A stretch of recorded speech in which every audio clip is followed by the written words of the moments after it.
Ya Pak PLT Kadis, yang saat ini kita sudah memasuki tahap awal ya kepemimpinan baik itu Kota Waringin Barat maupun Gubernur Kalimantan Tengah.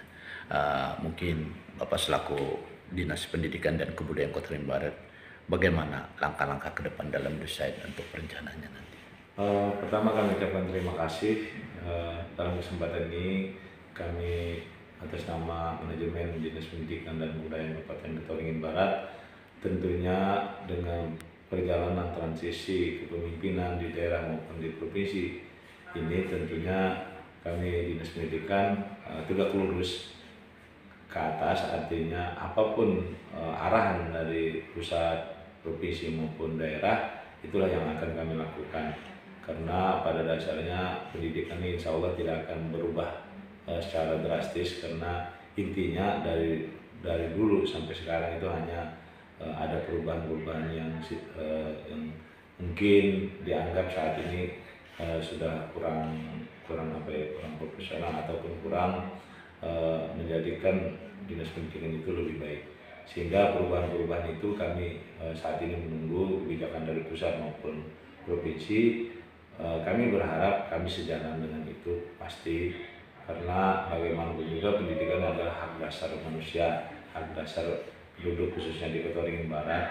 Bagaimanapun kita ke depan menuju generasi emas tahun 2045, tentunya kita di sektor pendidikan itu sangat dituntut, apalagi kalau kita melihat misi Bupati Kota Waringin Barat adalah peningkatan SDM. Nah ini tentunya sangat erat kaitannya dengan peningkatan dunia pendidikan di Kota Waringin Barat. Saat ini yang kami jalankan adalah bagaimana mengupayakan masyarakat agar memasukkan anaknya dari usia dini, artinya pendidikan PAUD. Kita harapkan di sana anak-anak dapat bersosialisasi, dapat berinteraksi dengan lingkungan sebelum dia betul-betul memasuki pendidikan sekolah dasar. Nah, sehingga harapan kita pada khususnya masyarakat Kobar agar mengikuti program PAUD itu, apalagi Mendiknas pendidikan dasar dan menengah itu sangat konsen bahwa programnya bukan 12 tahun lagi wajib belajar, tapi 13 tahun. Artinya diharapkan minimal 1 tahun anak-anak itu di PAUD. Kalau dari perkembangan usia anak itu mungkin dari 3 tahun itu yang dinamakan playgroup, mungkin meningkat sedikit KB, kelompok bermain, setelah itu TK.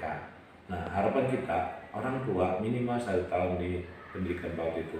Ini adalah salah satu dalam upaya meningkatkan pendidikan anak kita.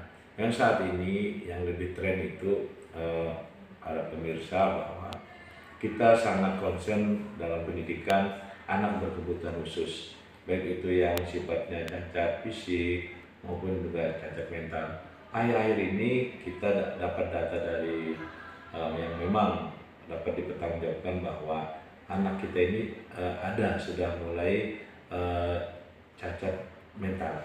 Artinya dari segi fisik kita lihat anak itu normal, tapi ketika dia dihadapkan dengan pembelajaran ada keengganan ataupun ketidakmauan mereka anak itu dalam baik itu menulis maupun membaca, sehingga anak ini kalau kita bayangkan kalau ini tidak kita tangani, saya khawatir SMP bahkan SMA nanti nggak bisa baca. Ini yang kita khawatirkan dari sektor pendidikan.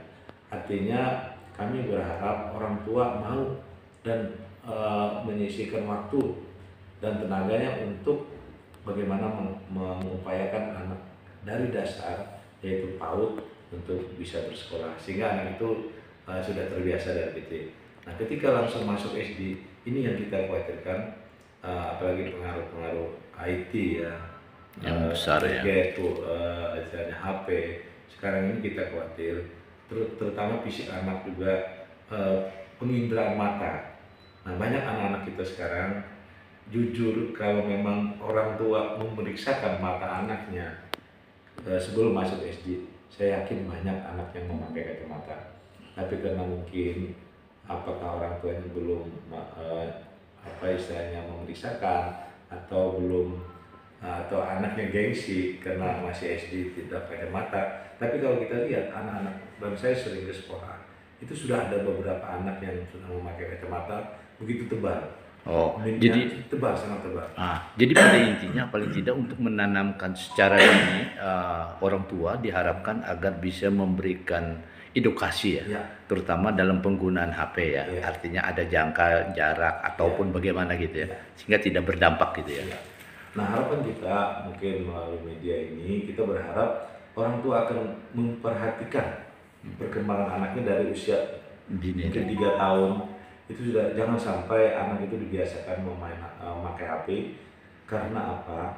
Anak itu memakai HP, yang pertama dia kecanduan dengan game-game yang ada, dan dia tidak akan memperhatikan yang lain, tapi gamenya ada. Terus jarak. Nah, jarak ini saya lihat, mohon maaf, mungkin 10 cm bahkan 20 cm aja paling jauh anak-anak kalau main HP, kalau saya lihat di masyarakat itu.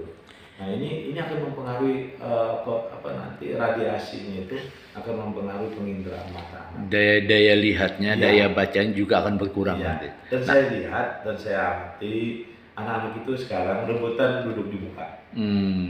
Karena Itu apa? salah satu dampak ya. Ya, sudah merasa mungkin dia kekurangan penginderaan melihat papan tulis yang mungkin duduk di belakang. Oh. Kalau kita dulu rebutan duduk di belakang. Sekarang ini terbalik, anak-anak rebutan duduk di depan. Karena itu kepada kita semua orang tua, termasuk dunia pendidikan, guru-guru kami, harapan kami ke depan agar memperhatikan perkembangan anak itu dengan membatasi pemakaian. Kita tidak bisa lagi melarang kalau saat ini, tapi kita membatasi jam mainnya anak dan jarak.